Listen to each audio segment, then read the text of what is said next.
ఈ అడ్డాను ఆక్రమించుకోవడానికి ఈ కూటమి ప్రభుత్వం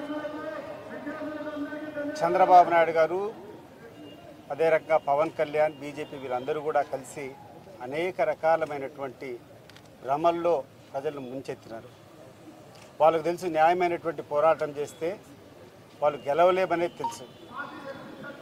ఈరోజు వాళ్ళు చెప్పినటువంటి ఈ అబద్ధాల వల్ల సామాన్య ప్రజలందరూ కూడా అనేక ఇబ్బందులు ఎదుర్కొంటున్నారు. ఆనందంగా ప్రతి ఒక్క కుటుంబానికి 50,000 నుంచి 1,00,000 రూపాయల వరకు అందేది. ఈ కూటమి ప్రభుత్వం వచ్చి 2 లక్షల పైన ఇస్తామనేటువంటి హామీలు ఇచ్చి ఈరోజు ఒక రాగి నయా పైసా కూడా ఈ రాష్ట్రంలో ఉన్నటువంటి ప్రజలకు ఇవ్వకపోగా అనేక రకాలమైనటువంటి భారాలు మోపినటువంటి ఘనత వీళ్ళకుంది.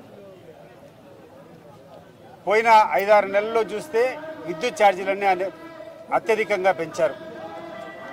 రెవెన్యూ ల్యాండ్స్ యొక్క వాల్యూలు విపరీతంగా పెంచారు. గతంలో కంటే ఇప్పుడు దాదాపు 30-40% భూములు రిజిస్ట్రేషన్ చేసుకోవాలంటే రిజిస్ట్రేషన్ ఛార్జెస్ పెంచారు. అన్నిటికంటే దారుణమైనది ఏంటంటే 1,00,000 కోట్ల పైన ఈరోజు మళ్ళా ఈ రాష్ట్రం ఈ గడిచిన 10 నెలల్లో అప్పు చేసింది. మరి ఇంత అప్పులు చేసి ఈరోజు సామాన్య ప్రజలకు ఎక్కడైనా మేలు జరిగిందా అని చెప్పి ఆలోచన అందరూ కూడా చేయాలి. ఎంత ఘోరము, ఎంత నీచము. మా ప్రసాద్ రెడ్డి గారు, రాజమౌళి ప్రసాద్ రెడ్డి గారు చెప్పినట్టు చీటింగ్ కేసు 420 కేసు ఖచ్చితంగా చంద్రబాబు నాయుడు గారి మీద వెంటనే బుక్ చేయాలని చెప్పి మేమందరం కూడా కోరుకుంటున్నాం.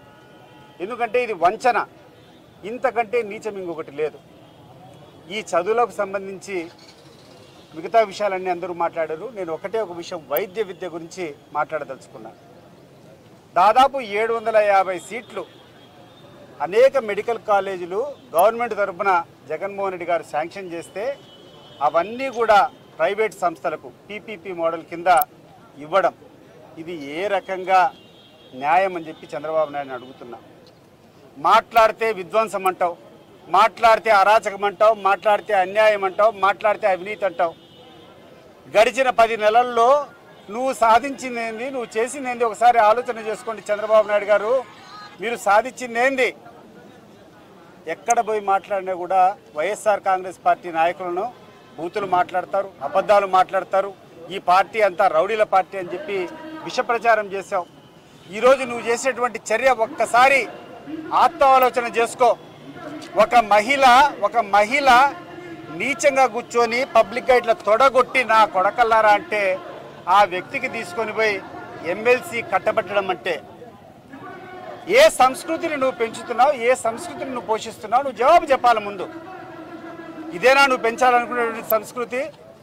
ఒక మహిళ చాలా గౌరవంగా బతుకుతారు మన రాష్ట్రంలో కానీ చుట్టుపక్కల ఎక్కడైనా మహిళలను పూజించేటువంటి పరిస్థితిలో మనం ఉంటాం. అటువంటి మహిళ బహిరంగ మీటింగ్లో తొడగొట్టి నా కొడకల్లారా ఈడ్చి తన్నుకుంటూ కొడతామని చెప్పినటువంటి మహిళకు నువ్వు ఎమ్మెల్సీ పదవి ఇవ్వడం అంటే ఏ రకమైనటువంటి సంకేతాలు నువ్వు పంపుతున్నావు?